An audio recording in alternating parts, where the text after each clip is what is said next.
Today on the Trent Out Loud Podcast. As a Black female, she's severely underpaid compared to her counterparts. What up? It's your boy Trent Out Loud, and I'm back with another episode. Yo, I'm excited. I'm feeling good. I got a quick little episode for you today, packed with a punch. You know the deal. Get your cell phone charged up. Get your earbuds ready. Turn your volume up. I'm about to start the show. Let's go. Lil Wayne calls Nicki Minaj the GOAT of the Young Money label. Yo, that's crazy. First of all, whoever thought of this question was a horrible question. I know 2 Chainz asked the question. I'm going to play the clip in a minute. I know 2 Chainz asked the question, but whoever wrote that up for him, that was horrible. You can't ask a parent who their favorite child is. Anyways, listen to the clip. It says your GOAT Young Money artist. GOAT Young Money artist, Nicki Minaj. I would say Nicki too. I love Nicki too. For the life of me, I can't think of why Lil Wayne would answer that. For those of you who are watching on YouTube, for those of you who are not watching on YouTube, Lil Wayne's head is all the way down and he's like looking down. It seems like he's reluctant to say Nicki Minaj.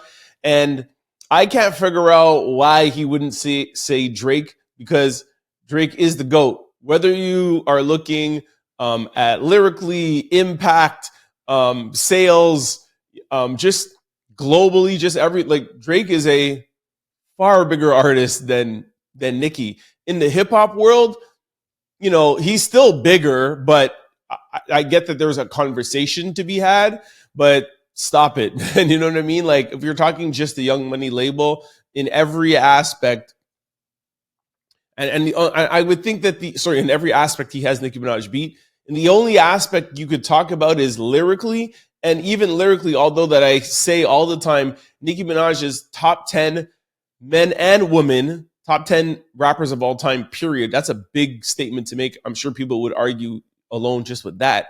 But if I put Drake in the top 10, I wouldn't hear that many arguments. But the only thing that they could be compared with is just lyrically.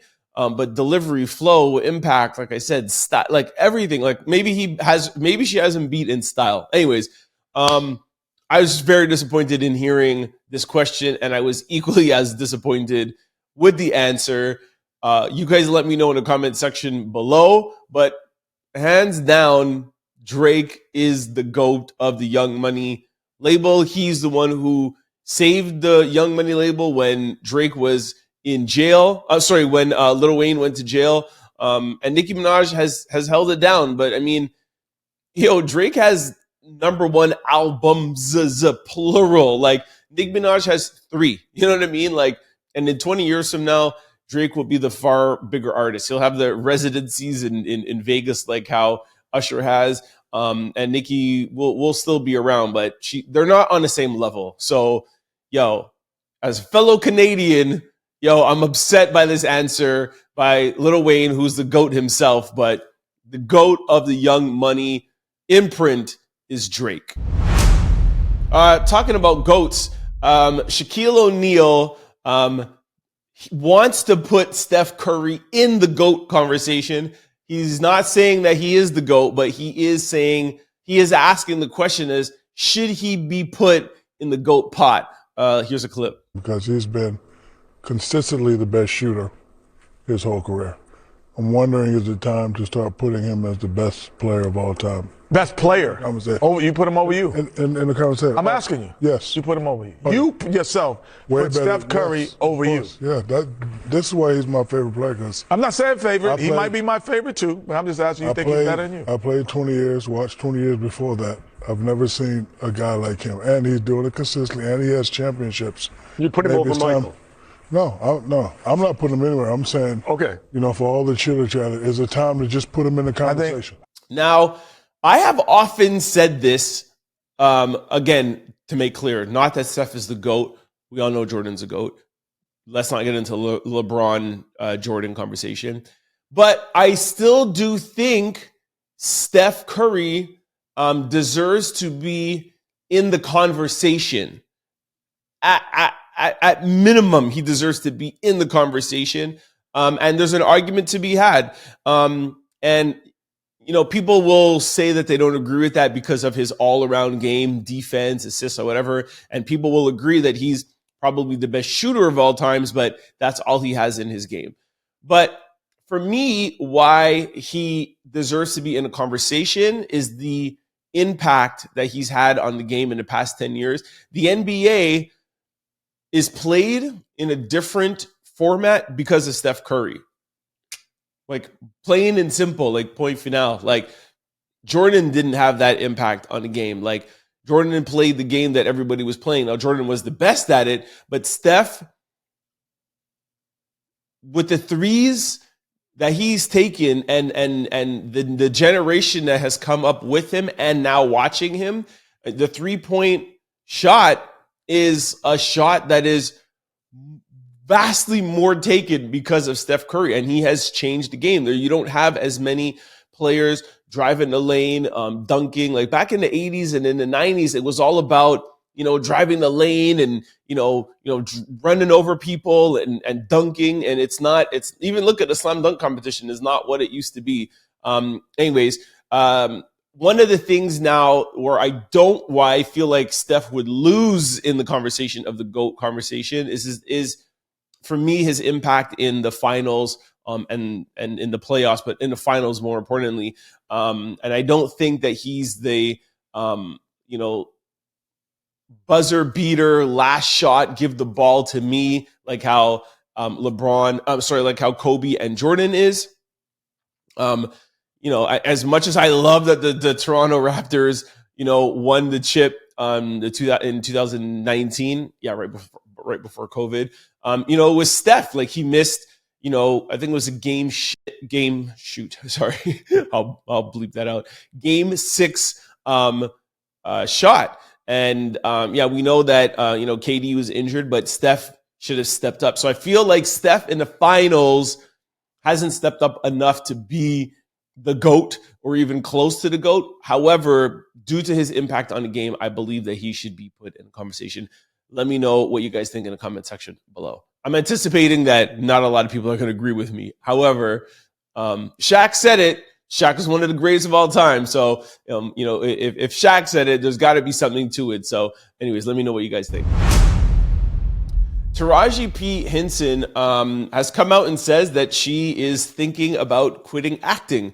Now, I don't know the level of seriousness in it. I think she might just be in a dark place, but she does say that she, as a Black female, she's severely underpaid compared to her counterparts. Here's a clip. I heard on the street, Taraji, you had the audacity to say you're thinking about stopping acting. We said, stop talking.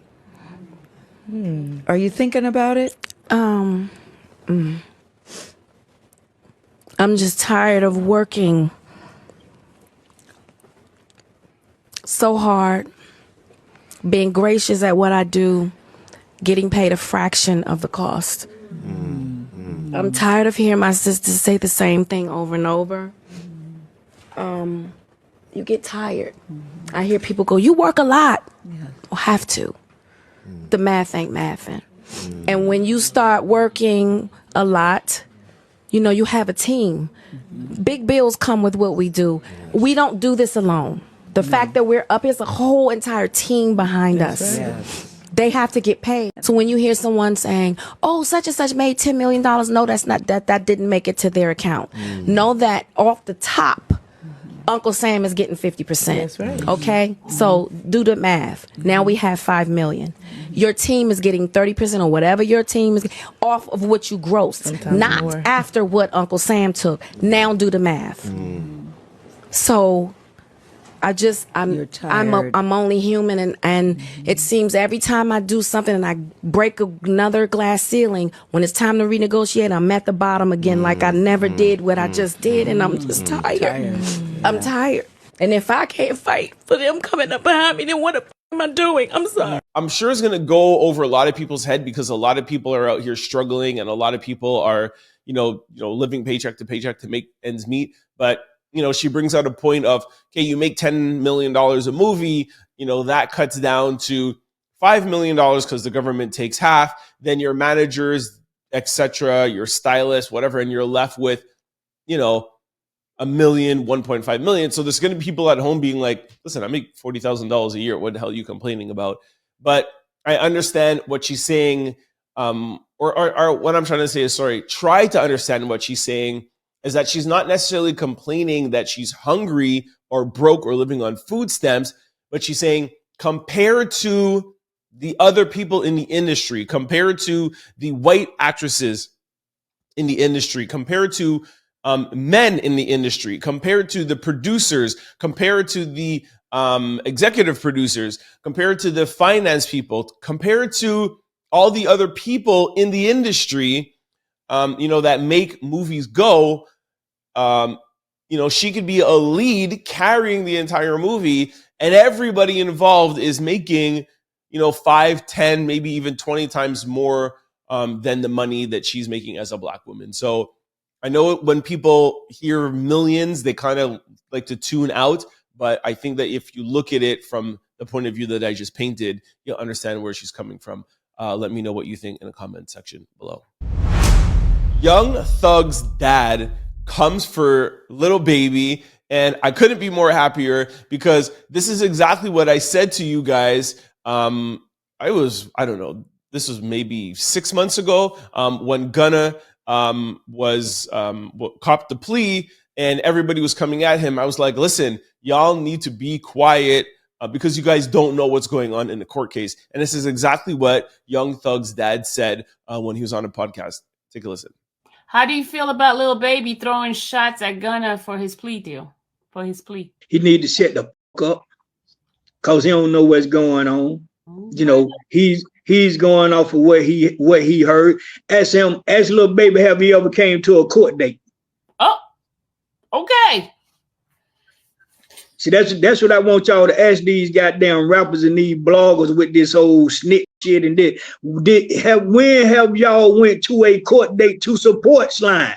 When it comes to court cases and trials and lawyers and prosecutors, you never know what's going on. There's always strategies and things that are going on in the background. And ultimately, lawyers are just trying to get their client off. If they have come together, and I'm talking hypothetically, and said, hey, this is the best way to proceed. Hey, Gunna, you take the deal. This person take the deal. This person fight, whatever.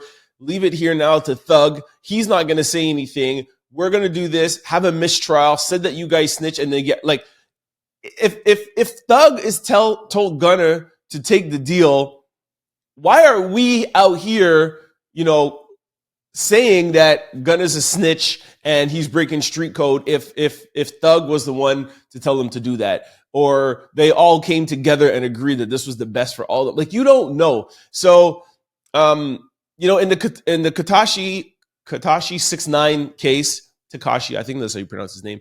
That was clear cut snitching, right? Where the other part, you could tell they were like, this guy's walking around with security, witness protection, hiding around.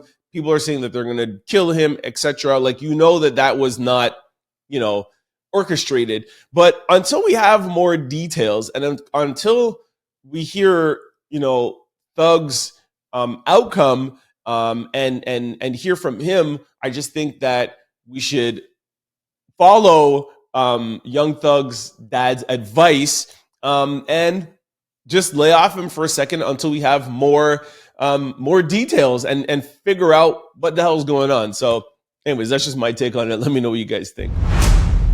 All right, this brings us to the question of the day. This is a crazy question. Cameron Diaz wants to normalize married people sleeping in different beds and also living in separate homes. Like, this is crazy. Take a listen. So Cameron Diaz wants to normalize married couples living in separate bedrooms. So she went on the Lipstick on the Rim podcast and they're discussing this, and she says, I have my house, you have yours. We have the family house in the middle. I will go and sleep in my room. You go sleep in your room. I'm fine. Can I tell you something? We have the bedroom in the middle that we can convene in for, This was like wild to me. This is really this is white people ideas, man. I have never heard of no black people, no West Indian people, no brown people, Indian people, any sort of ethnic group suggesting or living these kinds of lifestyle. Like, this is definitely a North American trait. Like, this doesn't make sense. Indian people actually get married and live with the husband's parents and take care of the parents. Forget about them living separately. The Indian people live together with their parents until their parents pass away, and then they have kids, and the kids stay with them. This is crazy. I completely disagree with this. And I like to think of myself as a person who kind of always tries to understand and see both sides. I don't agree with this at all.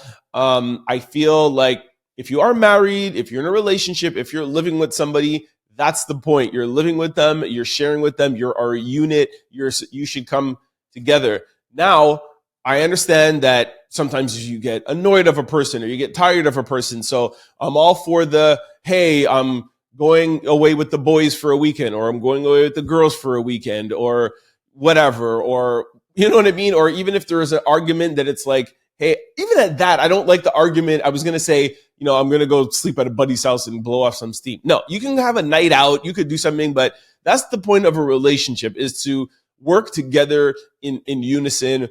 I do not believe in the living under the same roof, but sleeping in different rooms, outside of the fact of somebody's a snorer or someone's a bad sleeper or whatever. I'm trying to make sense of it, but there should be no circumstance where you guys are living under the same roof, but in different rooms, or especially live in different houses. Then there's no point of getting married.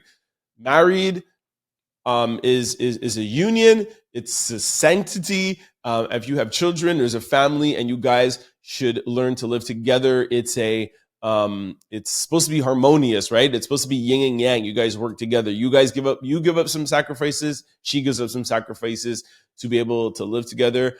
And if you don't like it, be like me. Be single, live by yourself, and then you could do whatever you want. Don't forget to like, comment, and subscribe. It's your boy, Trent Out Loud. Peace! Go to signupexpert.com/Trent. And then once you sign up for all betting apps and get all your bonuses and get all your rewards, go to your app store and download BetStamp and use promo code TOL.